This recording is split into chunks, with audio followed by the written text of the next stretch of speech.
You know, it's ironic that many a good story, a tale of romance, action, or history, it comes from the quietest moments. My idea for a memoir came from just enjoying the sights and sounds of nature. From a young age, I've always wanted to explore. I remember in my youth I'd ride a bike to the nearest suburb, at that age an unknown suburb. Then in my adulthood, I'd want to explore the continents of the world. Now, in my retirement, I'm interested to find out where that passion came from. How big an influence was my family and my family's family? I think that my ancestors' most adventurous travellers were our first settlers. My great-great-grandfather, Benjamin, and his family arrived at southern Victoria's Gem Port in Williamstown in 1853 after a 4-month journey from Kent in England. They were about to become third-generation Australians, following our First Nations people, the Aboriginals, and 2 preceding generations of immigrants that had collectively settled the land, developing agriculture and separate colonies that would later become Australia's states.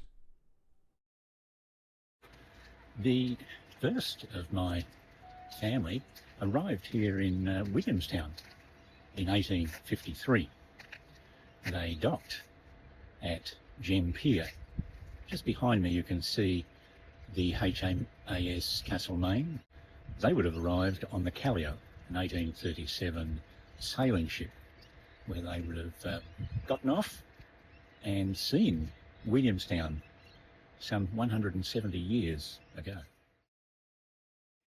With their papers documented at Customs House, Benjamin and his family would have caught a small ferry from Gem Pier and headed north up the Yarra River to Enterprise Park, the closest dock to Melbourne City.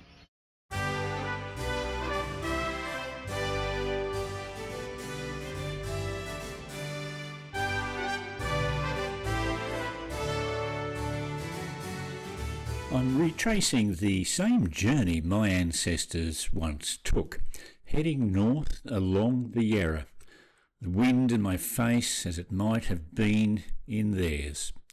As Melbourne's skyline slowly approaches, I imagine the uncertainty they carried, the quiet determination and the hope for a better life. From those first steps ashore grew generations who would call this place home, each one shaped by and shaping a rapidly evolving nation. We pass Victoria Dock, which opened in 1892.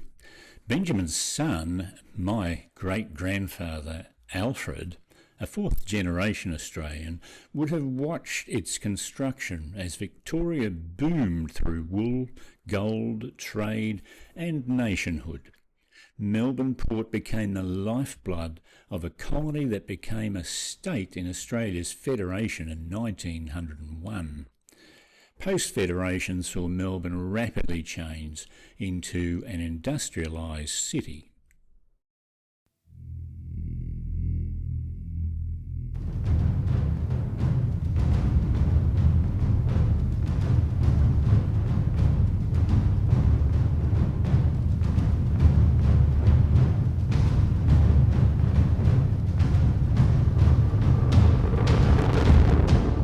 All the ports of Melbourne would witness rapid expansion as the industrial roar of development took hold, including the disruption of 2 world wars.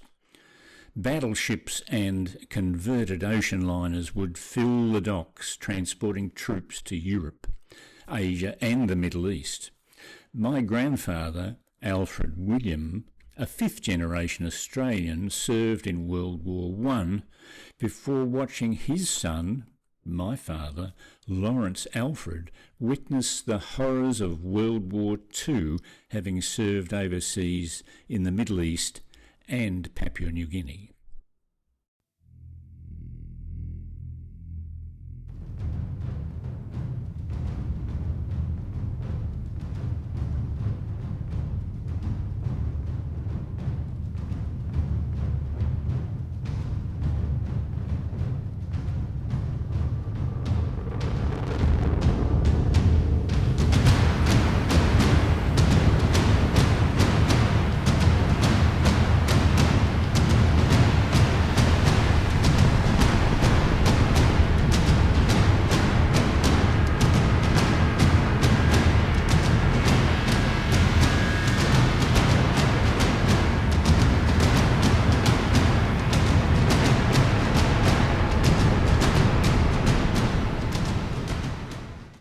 The 1950s, things had changed.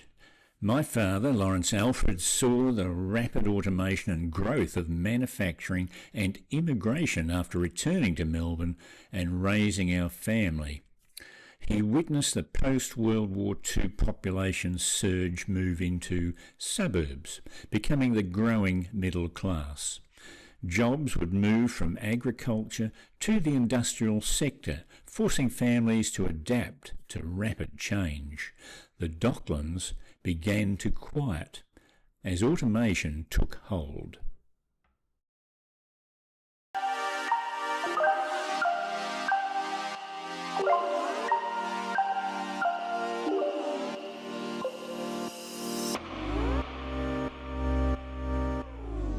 Then came the 1990s, my generation, the seventh generation of Australians, growing up in an age of rising consumerism, rapid technology and a flourishing multicultural society.